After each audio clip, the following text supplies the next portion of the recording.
Students बात करते हैं इम्पल्स की। इम्पल्स अगर हम इसका मीनिंग देखें स्टूडेंट्स इंग्लिश में, तो हम इम्पल्स जो है वो एक ऐसे रिएक्शन को, या फिर आप कह सकते हैं कि एक ऐसी फोर्स जो कि बहुत सडन और स्ट्रांग होती है, ठीक है। यानी कि बहुत सडन या क्विक रिएक्शन अगर हम देखें किसी चीज का, तो वो हमारे पास क्या कहलाता है, इम्पल्स कहलाता है, ठीक है। सडन रिएक्शन कह सकते हैं या फिर एक्शन कह सकते हैं, मतलब कोई भी आप फोर्स की कोई भी टर्म जो है इसके साथ एसोसिएट कर सकते हैं, ठीक है। अच्छा, अब इम्पल्स का आप फिजिक्स में देखते हैं कि हमारे पास इसका जो है वो क्या कॉन्सेप्ट आ जाता है। जैसे कि आपने हमें पिक्चर लेक्चर्स में जो है वो देखा होगा कि हम लोगों ने बात की थी स्टूडेंट्स कि हम लोग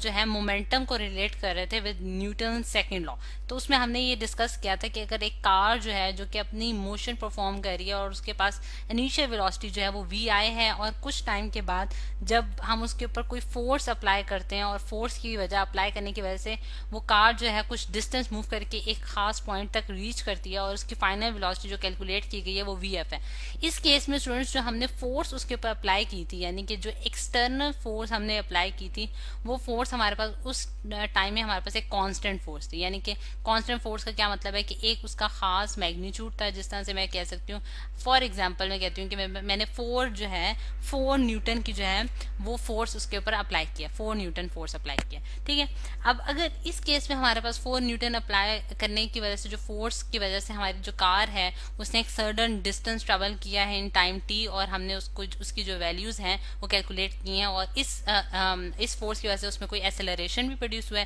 क्योंकि कार के पास कुछ ना कुछ मैस है, और उसकी वजह से जो एक्सेलरेशन प्रोड्यूस हुआ है वो हमने एक्सेलरेशन क्या था, ए, उसको हमने ए से डिनोट किया था। अब ये तो हमारे पास स्टूडेंट्स एक ऐसा केस हो गया कि जिसमें हमारे पास फोर्स की वैल्यू क्या है, कांस्टेंट। लेकिन अगर हमारे पास एक डिफरेंट केस आए कि हम फोर्स जो है वो वेरिएबल कर लें, यानी कि वेरिएबल का हमारे पास क्या मतलब है यहाँ, कि अगर फॉर एग्जांपल मैंने 4 न्यूटन की फोर्स लगाई है 1 सेकंड में, ठीक है, 1 सेकंड में जो मैं वो फोर्स लगाती हूँ वो 4 न्यूटन की लगाती हूँ, और दूसरे सेकंड में अपनी मैं फोर्स के अमाउंट जो है वो उसको इंक्रीज कर देती हूँ, 5 न्यूटन तक पहुंचा देती हूँ, और इसी तरह थर्ड सेकंड में मैंने उसकी अमाउंट जो है वो 10 न्यूटन तक ले गई हूँ। यानी कि इससे मुझे पता चला कि मेरे पास जो फोर्स है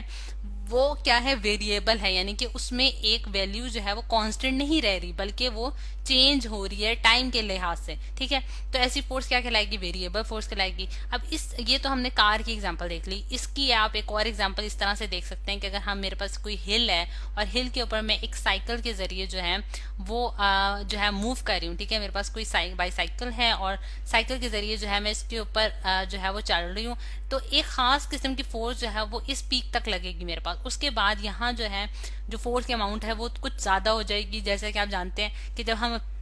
एक हाइट से नीचे की तरफ आते हैं तो एक जो ग्रेविटेशनल पुल होती है वो भी हम पे बहुत ज्यादा एक्ट कर रही होती है, जिसकी वजह से हमारे पास एक्सेलरेशन में क्या आ जाता है, इंक्रीज आ जाता है। तो एक एक्सटर्नल फोर्स, इसका मतलब है कि हमारे पास बढ़ जाती है। तो इससे भी आप देख सकते हैं कि हमारे पास वेरिएबल फोर्स का कॉन्सेप्ट आ जाता है। ये तो मैंने उसकी एक डेली लाइफ की एग्जांपल आपको दी है कि हमारे पास किस तरह से वेरिएबल फोर्सेस जो है वो एग्जिस्ट कर सकती हैं। इसी तरह आप देखें कि अगर हमारे पास एक बॉल जो है, एक बॉलर जो है वो जब बॉल कराता है तो जो बैट्समैन है वो देखता है कि उसको वो डिफरेंट इंस्टेंस पे उसकी जो फोर्स की जो वैल्यू होती है वो डिफरेंट होती है, ठीक है। यानी कि आप देख सकते हैं कि वो जब बॉल जो बैट्स के वो जरिए जो हिट करेगा वो क्रिकेट बॉल को, तो उस पे जो फोर्स की वैल्यू होगी वो डिफरेंट होगी। वो एक इंस्टेंट पे कुछ और अमाउंट की फोर्स लगाएगा, दूसरे इंस्टेंट में किसी और अमाउंट की फोर्स लगाएगा। इस तरह से वो फोर्स जो है वो वेरिएबल हो सकती है। यानी कि ये उसकी तो कुछ एग्जांपल होगी जो कि मैंने वेरिएबल फोर्स के आपको एक्सप्लेन किया। अब ये जो वेरिएबल फोर्स अगर हमारे पास एग्जिस्ट करे, यानी कि जब हम अगर फोर्स लगाएं और वो हमारे पास वेरिएबल फोर्स हो और वो हर टाइम के बाद जो है, हर टाइम के बाद वो अपनी वैल्यू को चेंज करिए, जिस तरह से आप यहाँ देखा है कि हर टाइम के बाद वो अपनी वैल्यू को चेंज करिए, उस केस में हम जो है वो किस तरह से जो है वो न्यूटन सेकंड लॉ को इन टर्म्स ऑफ मोमेंटम किस तरह से लिखेंगे। अब ये हमारे पास एक क्वेश्चन राइज कर जाता है। अब जैसे कि आपने जो है ये जिस तरह से मैं आपको थोड़ा सा प्रेस स्कोर करके दिखाती हूँ कि जिस तरह से हमने जो फॉर्मूला पिछले लेक्चर में देखा था वो हमने ये देखा कि हमारे पास जो न्यूटन सेकंड लॉ है उसको हम इस तरह से लिख सकते हैं कि F is equal to m v i minus M V F minus M we i divided by t. ठीक है, यानी कि हमारे पास एम वी एफ जो है वो फाइनल मोमेंटम है और एम वी आई हमारे पास इनिशियल मोमेंटम है और टी जो है वो हमारे पास टाइम है जिसमें हमने ये फोर्स अप्लाई किया। तो अब इस चीज को अगर हम वेरिएबल फोर्सेस के केस में लिखेंगे तो हम क्या करेंगे कि इसको इंडिविजुअल लिखने के बजाय हम एफ क्रॉस टी जो है उसको इंट्रोड्यूस कराएंगे। F cross T is equals to M V F minus M we I, यानी कि एफ और टी को अलहदा लिखने के बजाय हम उसको कंबाइन करके लिख देते हैं। और ये जो चीज़ होती है स्टूडेंट्स, यानी कि ये जो आपके पास एफ इंटू टी है बेसिकली, ये हमारे पास क्या कहलाती है, इम्पल्स कहलाती है। ठीक है, इसको हम क्या कहते हैं, इम्पल्स कहते हैं फिजिक्स में। यानी कि फोर्स जो कि एक वेरिएबल फोर्स है उसको हर टाइम के साथ आप जब मल्टीप्लाई कर लेंगे, यानी कि ईच इंस्टेंट के साथ आप जब उसे मल्टीप्लाई करेंगे तो फिर आप जो है वो एक इंस्टेंट पे, यानी कि एक इंस्टेंट पे चेंज इन मोमेंटम की वैल्यू जो है वो कैलकुलेट कर सकते हैं। ठीक है, यानी कि चेंज इन मोमेंटम जो है वो आप देख सकते हैं। और एफ क्रॉस टी जो क्वांटिटी है ये हमारे पास क्या कहलाती है, इम्पल्स ऑफ द फोर्स कहलाती है। और इसमें स्टूडेंट्स ये जो हमारे पास फोर्स है यानी कि एफ, क्योंकि ये वेरिएबल है तो हम क्या करते हैं कि वेरिएबल फोर्सेस को हम क्या करते हैं, उनका एवरेज ले लेते हैं, यानी कि उसकी एवरेज वैल्यू कैलकुलेट कर लेते हैं, एवरेज फोर्स निकाल लेते हैं। और एवरेज फोर्स स्टूडेंट्स हम क्या कहते हैं कि सम ऑफ द वैल्यूज को हम एड अप, यानी कि जितनी आपके पास नंबर ऑफ वैल्यूज हैं उनको आपने एड अप करना है। जिस तरह से यहाँ एग्जांपल के तौर पे मैं आपको बताती हूँ कि आप एवरेज किस तरह से निकाल सकते हैं। एवरेज फोर्स प्लस 5 प्लस 10 हो जाएगी डिवाइडेड बाय 3, यानी कि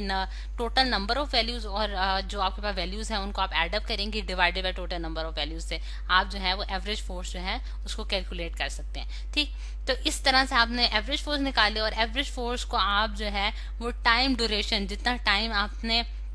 लगाया है, मतलब कि जितने टाइम में आपने ये फोर्स अप्लाई की है वो टाइम आप टाइम ड्यूरेशन से आप मल्टीप्लाई कर देंगे तो फिर आप जो है वो इम्पल्स फाइंड आउट कर सकते हैं। और इम्पल्स जो है वो आपको क्या बताएगा कि कितनी जो है वो आपके पास कितनी एक जो आपकी इस कार में थ्रस्ट प्रोड्यूस हुआ है वेरिएबल फोर्स की वजह से, यानी कि जैसे आप कहते हैं कि मोमेंटम उसने जो गेन किया, मोशन जो गेन किया है उसमें जो थ्रस्ट प्रोड्यूस हुआ है वो कितना प्रोड्यूस हुआ है इस टाइम ड्यूरेशन में, और वो हमारे पास क्या कहलाएगी, इम्पल्स कहलाएगी, यानी कि जिसकी वजह से एक सडन रिएक्शन जो है वो टेक प्लेस किया। तो ये है स्टूडेंट्स हमारे पास इम्पल्स का कॉन्सेप्ट फिजिक्स में जो कि आज हमने स्टडी किया।